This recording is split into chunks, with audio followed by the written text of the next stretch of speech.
नमस्कार दोस्तों। तो आज आप लोगों को मैं बताऊंगा row does not is equal to column, जब पंक्ति स्तंभ के बराबर नहीं होती है। तो टॉपिक स्टार्ट करने से पहले सभी लोग चैनल को सब्सक्राइब कर लीजिए। जो नीचे देखिए रेड कलर से लिखा हुआ है सब्सक्राइब, उस बटन को क्लिक कर लीजिए ताकि जो भी वीडियो मैं बनाऊंगा वो आप तक पहुंच जाएगा। तो आइए स्टार्ट करते हैं दोस्तों। Row does not is equal to column. तो सबसे पहले आप लोग यहाँ देख रहे हैं, यहाँ पर अगर देखेंगे कि इसमें इस ग्राफ में पूछा जाता है वर्ग की संख्या, आयत की, चतुर्भुज की और रेखाओं की। तो यहाँ देखिए इसमें जो पंक्ति है वो 2 है और यहाँ पर स्तंभ है वो 3 है। तो row does not is equal to column हो गया। जैसे अगर हम इधर चले 1 1 2 3, तो यहाँ पर m इज इक्वल टू 3 हो गया। अब नीचे की ओर चलेंगे तो ये क्या हो जाएगा 1 2, तो n इज इक्वल टू 2 हो गया। अब यही चीज हम देखते हैं कि अगर मुझे यहाँ पे वर्गों की संख्या निकालना है इस वाले में, तो हम क्या करेंगे, m की वैल्यू 1 2 3, तो m की वैल्यू इस फार्मूले में ये ट्रिक होती है, ये ट्रिक बनाई गई है। यहाँ पर रखेंगे m की वैल्यू 3, तो यहाँ पर क्या हो जाएगी 3, n की वैल्यू 2 प्लस यहाँ पर m में से अगर 1 जाएगा तो कितना बचेगा, m 3 में से 1 जाएगा कितना बचेगा 2 इंटू 1 घटेगा कितना बचेगा 1 प्लस यहाँ पर घटेगा तो 3 में से कितना बचेगा, यहाँ बचेगा दोस्तों 1 और यहाँ पर कितना बचेगा 0। तो अब आगे इसके सब 0 हो जाएगा। तो यहाँ पर जब हम देखेंगे तो ये 3 गुना कितना हो जाएगा 6 और यहाँ पर कितना हो जाएगा 2। तो ये टोटल अगर हम इसको करेंगे तो 6 2 कितना हो जाएगा 8। तो इसमें वर्गों की संख्या कितनी हो गई 8। इनमें वर्गों की संख्या कितनी हो गई 8। अब जरा यहाँ पर देखते हैं, यही चीज इसमें देखते हैं। तो यहाँ पर क्या हो जाएगा 1 2 3, तो देखा जाए m is equal to 3, m is equal to यहाँ पर कितनी हो जाएगी m इज इक्वल टू 3। तो इधर चलेंगे तो 1 2 3 4, तो n इज इक्वल टू कितना हो जाएगा 4। अब यही चीज अगर हम यहाँ पर पुट करें तो यहाँ से देखिएगा उस वाले डायग्राम को बता रहा हूँ। तो m इज इक्वल टू 4, तो यहाँ पर क्या हो जाएगा 4, m इज इक्वल टू 3, तो m is equal to 3 into 4, फिर क्या हो जाएगा यहाँ से ये घटेगा तो कितना हो जाएगा 2 इंटू 3 प्लस एक और घटेगा तो कितना हो जाएगा 1 इंटू 2 और यहाँ पर प्लस तो कितना हो जाएगा, लास्ट में ये 0 हो जाएगा, वो 0 इंटू 1, तो ये पोर्शन पूरा 0 आगे से हो जाएगा। अब इसको कर देंगे तो 4 3 12 हो जाएगा और 3 गुना कितना हो जाएगा 6 और यहाँ पर कितना हो जाएगा 2। अब यहाँ पर देखेंगे तो 12 और 12 6 18, 18 2 कितना हो जाएगा 20। तो अगर यहाँ पर देखेंगे तो इसमें ट्रायंगल कितने हो गए 20। अब हम चलते हैं आयत। अब आयत और चतुर्भुज सेम मानते हैं कि आयत बराबर चतुर्भुज होते हैं। तो अगर इसमें हम देखें कि आप कह रहे हैं कि 1 2 3 4 5 6 ये बनेगा, फिर 7, फिर ये 8 बनेगा, तो ये जान लीजिए कि प्रत्येक वर्ग एक आयत हो सकता है, प्रत्येक वर्ग एक आयत हो सकता है, लेकिन प्रत्येक आयत एक वर्ग नहीं हो सकता। तो अब आइए इसमें चलते हैं आयत की संख्या ज्ञात करना। तो आयत में हम क्या करते हैं, यहाँ पर देखिए फार्मूला, एक आयत का और भी हम आपको तरीका बता देते हैं कि आयत की संख्या कैसे ज्ञात करेंगे, इसी में समझो। तो यहाँ पर चलेंगे ये 1 2 3, आप क्या करिए इसी को जोड़ दीजिए, तो यहाँ पर क्या हो जाएगा 3 2 5 और 1 6 हो गया। अब इधर चलेंगे तो इस साइड 1 2, इन दोनों को जोड़ेंगे तो कितना हो जाएगा 3 और इन्हीं दोनों का आपस में गुणा कर दीजिए, तो 6 3 कितना हो गया 18। तो यहाँ पर देखेंगे तो ये कितना हो जाएगा 18। अब इसमें भी देख लेते हैं, यहाँ पर चलेंगे 1 2 3, सभी को जोड़ देंगे 1 + 2 + 3, तो ये कितना हो जाएगा 6 हो जाएगा।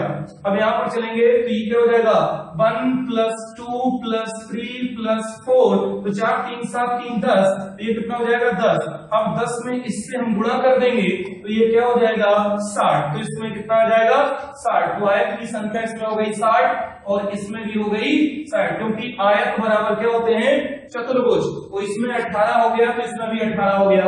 एक तरीका और है, एक आपका ये फार्मूला नीचे ट्रिक लिखा हुआ है कि V फॉर वर्टिकल लाइनों की संख्या और H फॉर हॉरिजॉन्टल लाइनों की संख्या। तो आइए मैं इसमें एक छोटा सा वाला ये वाला छोटा वाला निकाल के दिखाता हूँ। अगर यहाँ पर हम देखेंगे तो वर्टिकल लाइनों की संख्या कितनी हो जाएगी 1 2 3 4, तो वर्टिकल लाइनों की संख्या 4 है, तो यहाँ हमने क्या रख दिया 4 और यहाँ से 4 में से एक घटेगा कितना बचेगा 3/2 इंटू हॉरिजॉन्टल कितनी है 1 2 3, तो यहाँ पर कितनी हो जाएगी 3 इंटू घटेगा 2/2, 2 से 2 कैंसिल आउट, और यहाँ पर 2 दूना 4, 3 दूना कितना हो जाएगा 6, और यहाँ पर कितना हो जाएगा 3, तो 6 3 कितना हो गया 18। तो इस फार्मूले से भी ये दोनों निकाले जा सकते हैं। अब दोस्तों एक चीज और आपको बता दें, एक इसमें पूछा जाता है रेखाओं की संख्या ज्ञात करना, एक पूछा जाता है रेखाओं की संख्या ज्ञात करना। तो यहाँ पर रेखाओं की संख्या बराबर होता है b plus H, b for vertical लाइनों की संख्या, एच फॉर हॉरिजॉन्टल लाइनों की संख्या। तो b कितनी है 1 2 3 4, तो यहाँ हमने क्या कर दिया 4, प्लस यहां चलेंगे हॉरिजॉन्टल 1 2 3, तो यहाँ पर कितनी हो गई 3, टोटल कितनी हो गई 7, यहाँ पर टोटल रेखाएं कितनी हो गई 7। तो और भी अगर इसमें वर्ग आयत चतुर्भुज, तो इसमें रेखाएं कितनी हो जाएंगी 1 2 3 4 5 6 7 8 9, तो इसमें रेखाएं कितनी हो जाएगी 9, और इसमें रेखाएं कितनी हो जाएगी 7।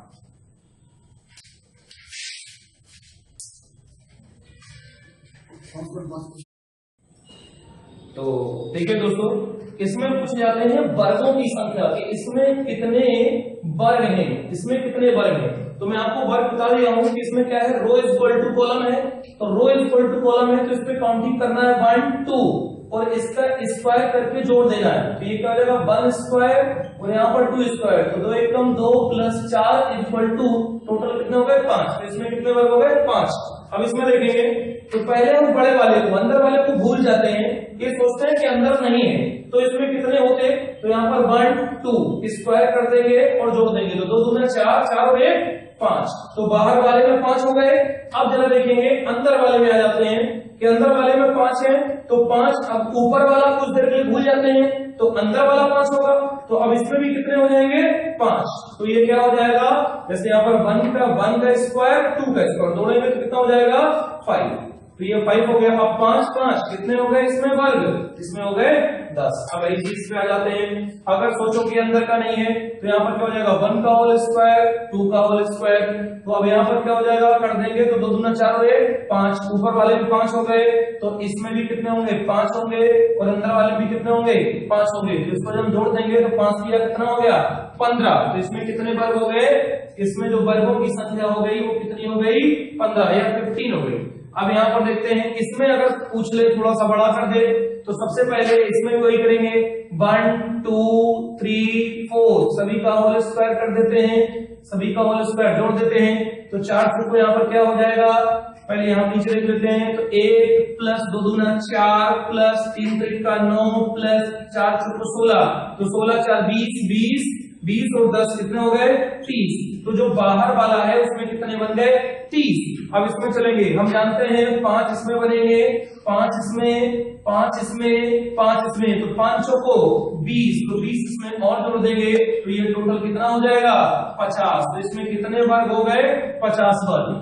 और एक क्वेश्चन और बनता है दोस्तों, जैसे एक क्वेश्चन और बनता है कि अगर कोई आपसे पूछ ले, अगर कोई आपसे पूछ लेता है कि 4 समांतर रेखाओं को 4 लंबवत रेखाएं काटती हैं, तो 4 समांतर रेखाएं 1 2 3 4 लंबवत रेखाएं, तो 1 2 3 4 क्लियर।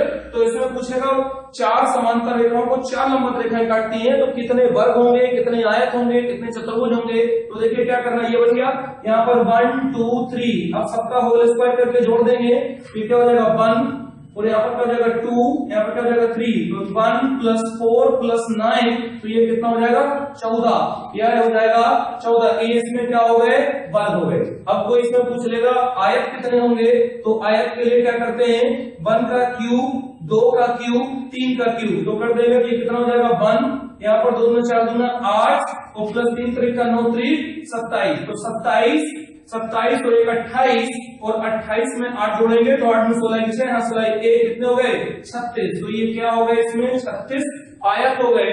और आयत बराबर चतुर्भुज होता है, तो इतने ही इसमें क्या हो गए, इतने इसमें चतुर्भुज हो गए। अब इसमें वो रेखाओं की संख्या पूछ लेता है, तो 1 2 3 4 यानी कि 2 into 4 कर देंगे, क्योंकि रो इक्वल टू कॉलम है, तो ये कितना हो जाएगा 4 दूनी 8। अब इसमें एक और पॉइंट पूछ लेता है कि 4 समांतर रेखाओं को कोई 3 लंबवत रेखाएं काटती हैं। अगर कोई 4 समांतर रेखाओं को 1 2 3 4 समांतर रेखाओं को कोई 3 लंबवत रेखाएं काटती हैं, तो अब बताइए वर्ग कितने होंगे, आयत कितने होंगे, चतुर्भुज कितने होंगे। तो देखिए इसमें क्या करना है कि अब यहां देखो row does not equal to column हो गया, row does not equal to column, क्योंकि पंक्तियों की संख्या 3 है लेकिन स्तंभों की संख्या इसमें 2 है। तो अब हमको कोई वर्ग पूछा तो हम क्या करेंगे, वर्ग के लिए वही करना पड़ेगा जो मैं अभी ऊपर बताया था कि यहाँ पर 1 2 तो m इज इक्वल टू कितना हो गया 2, यहाँ पर 1 2 3 m इज इक्वल टू 3 हो गया। अब यहाँ पर हम चलेंगे तो क्या हो जाएगा, यहाँ आप देखेंगे m इंटू n, अभी ऊपर बता के आया हूं just, row does not equal to column, plus यहाँ पर m माइनस 1 n माइनस 1 और फिर प्लस n माइनस 2। यहाँ रख दीजिए m की वैल्यू कितनी आ जाएगी 2 इंटू 3 और प्लस यहाँ पर 2 घटेगा कितना हो जाएगा 1 इंटू 2 और प्लस लास्ट में 0 हो जाएगा। तो यहाँ पर 3 दूना कितना हो जाएगा 6 प्लस यहाँ पर कितना हो जाएगा 2, तो कितना हो जाएगा इसमें वर्गों की संख्या इसमें हो जाएगी 8। अब जरा देखो 8 हो गई। अब यहाँ देखते हैं अगर इसमें आयत की संख्या कोई पूछ ले तो आयत क्या होगा, इसको जोड़ देते हैं 1 2, तो जोड़ेंगे टोटल कितना हो जाएगा 1 प्लस 2 इज इक्वल टू 3 और इधर चलेंगे तो ये क्या हो जाएगा 1 2 3 और इसको जोड़ेंगे तो 3 2, इसको जोड़ेंगे ये टोटल कितना हो जाएगा 6 और इन्हीं का आपस में गुणा कर देते हैं तो ये क्या हो जाएगा 6 3 18, तो इसमें क्या हो जाएगा 18 आयत हो जाएंगे और 18 इसमें चतुर्भुज हो जाएंगे।